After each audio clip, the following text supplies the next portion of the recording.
Hi there folks, welcome to Flipping Heck Business, the Flip Learning channel for AQA Business Studies. So this is video number 3 in the 3.1, what is a business unit? So in this we're going to be looking at measuring and the importance of profit, costs, so fixed, variable, total, revenue, profits. So basically, what is profit? Profit is actually a reward or return for taking risks and making investments. It is basically the money that people have left over or companies have left over after they've actually put themselves out there and decided to actually try and produce whatever items they are or give whatever service they can. And then this is the money that they actually have left at the end of the year, which is effectively theirs or the company's. Now, there are things that they need to do with it, but we'll go into that in future. So business, in order to understand actual profit, you need to understand business costs. So business costs is any kind of expenditure that a firm makes as part of trading. So it's anything to do with any kind of money that would be outflowing because of them actually being open. So we're looking at things like raw materials, any kind of fuel, labor, and there's wages or salaries, which there are two different ways of looking at those, right? And it could be rent as well, of course.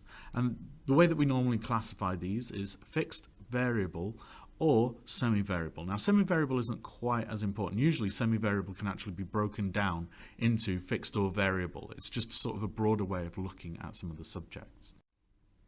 So, starting us off, fixed costs.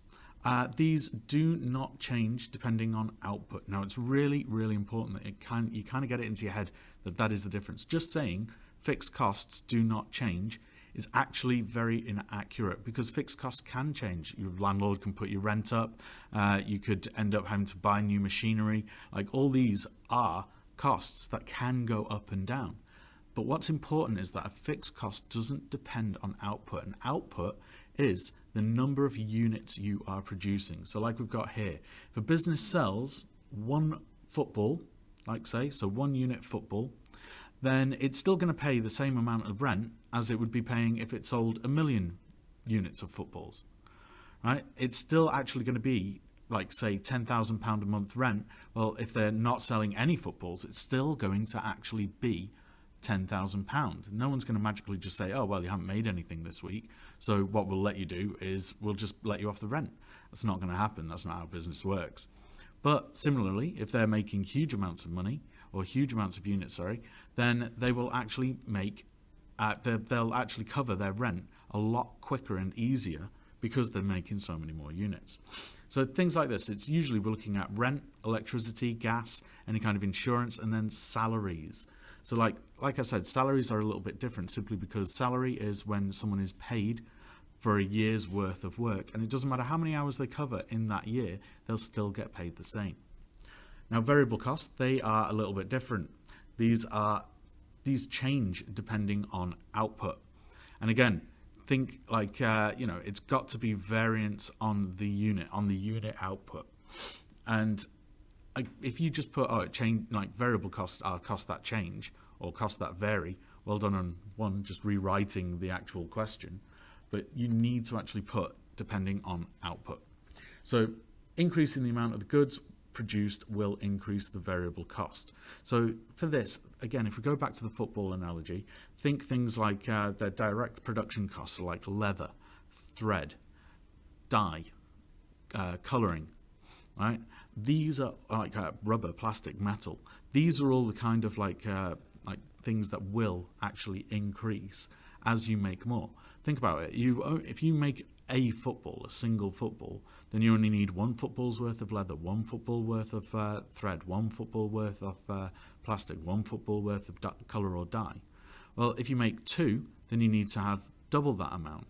3, you have to have triple that amount, and so on and so forth. So again, raw materials, direct production costs, and packaging, of course, as well, because you're going to make, you only need the amount of packaging for the amount of product that you are producing.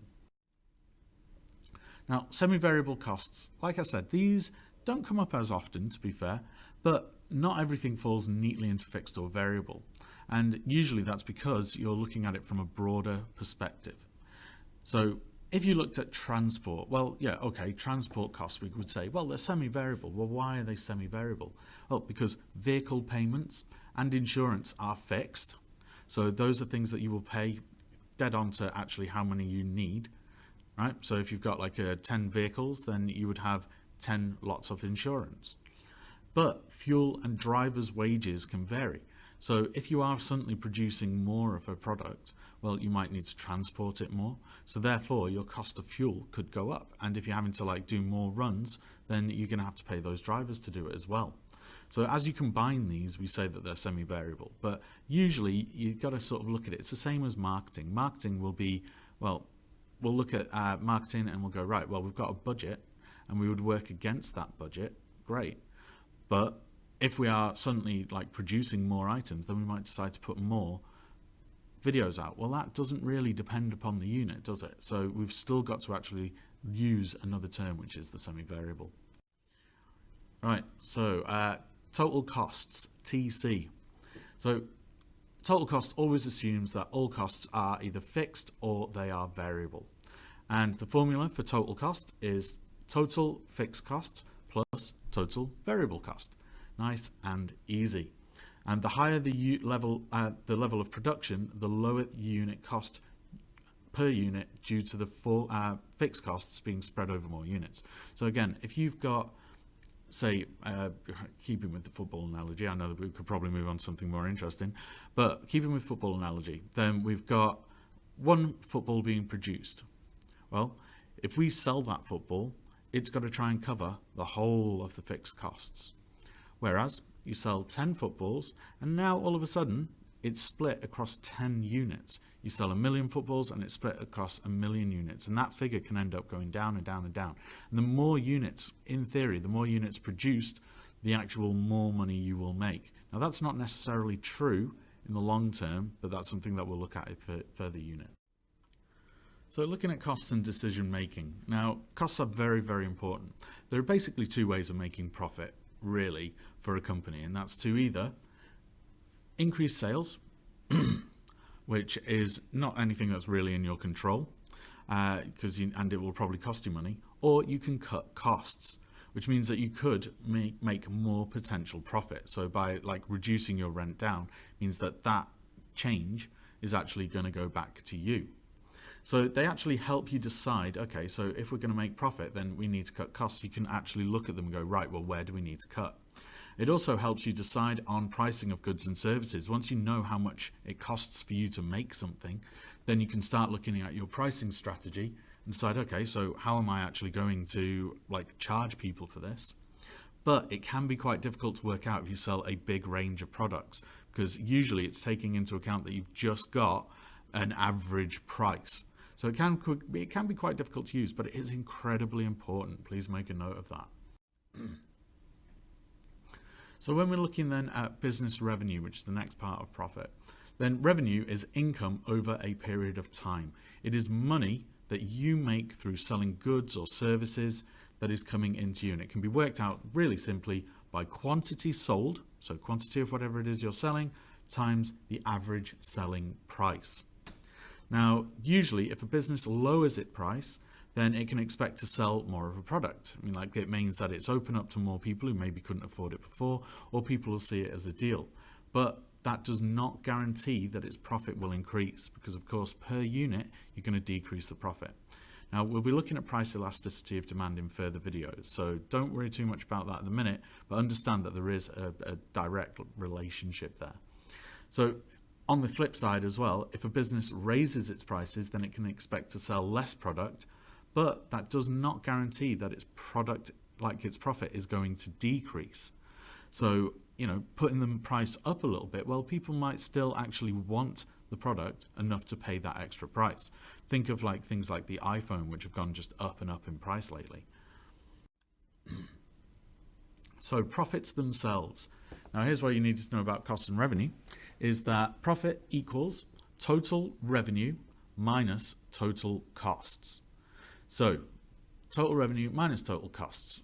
And when we're looking at like any kind of profit. That's the simple way of working it out. Just get more complicated further down the line once we start talking about like what different kinds of profit there are. But for all you need to know at the minute is that is the relationship. So profit margin is basically, this is a key term. So this is the amount or percentage of final selling price that is profit. So if I've got, say, a bar that has a profit margin of 63%, then it means that for, on average, on every drink that I sell, 63% of the money comes back to me. Quantity sold is generally the more a product sells, the more profit it will make. This is not always going to be the case, and you will see that further down the line, and certainly in some of your teachers' case studies.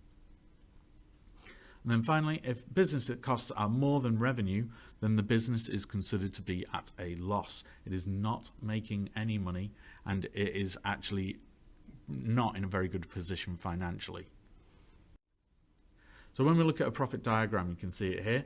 Then if you look, we've got the fixed costs, which are this line. So it's the dotted line going along the bottom. As you can see, fixed cost, it does not change. It stays exactly the same. Then with our variable costs, because of course, if you actually make zero of a product, then you're not going to be actually using any money to make it, then it always starts down here at 0. But you add them both together, means that you've got total cost line there, will always start at fixed cost, because total cost is fixed cost plus variable cost. So it always has to start at that fixed cost line. Then the two lines that you can see, variable cost and total cost, will always run parallel to each other. So they'll never ever touch. They'll never get further away. They'll always stay the same. Revenue itself, though, again, if you're not selling anything, you've got to start at 0. So you start down here, goes all the way up, and you can see that eventually you will hit a break-even point. And once you hit that break-even point, then everything after that is profit. Everything before that is still at a loss. So why are profits important? Well, profits are important because they make a business more attractive to its customers. Think about it. You know, how many products do you want to buy because other people are using them as well?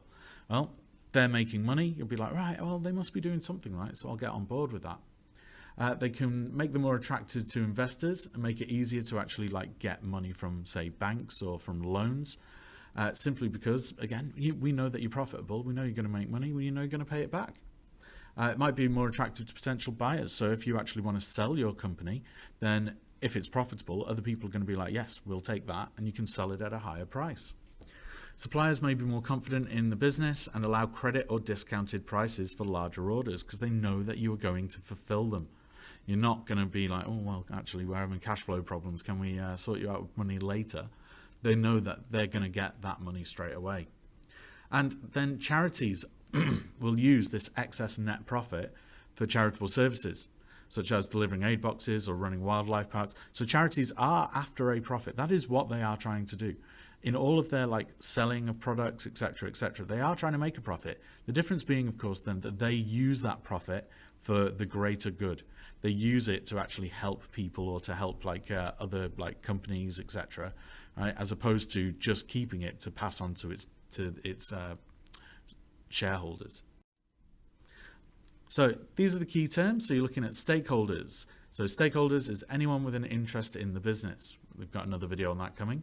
Revenues, so money flowing into the company through sale of services. Then we've got profit, money left after all the costs are taken away from the revenue. Fixed costs, costs that do not vary depending on output. Don't forget the on output. Variable costs, costs that do change depending on output. Don't forget the output. And then finally, total costs, which is all the costs added together, fixed and variable. Okay, thank you very much for watching, guys. I'm sorry that the first video came out with such poor quality sound. For more information, and if you just want to keep track so you can use this for your revision, etc., and know when the next video is coming out, make sure that you hit like and subscribe, and also turn on your notifications for us as well. So if you want to leave any constructive criticism below in the comments, feel free, and then video 4 will be following shortly. Thank you very much.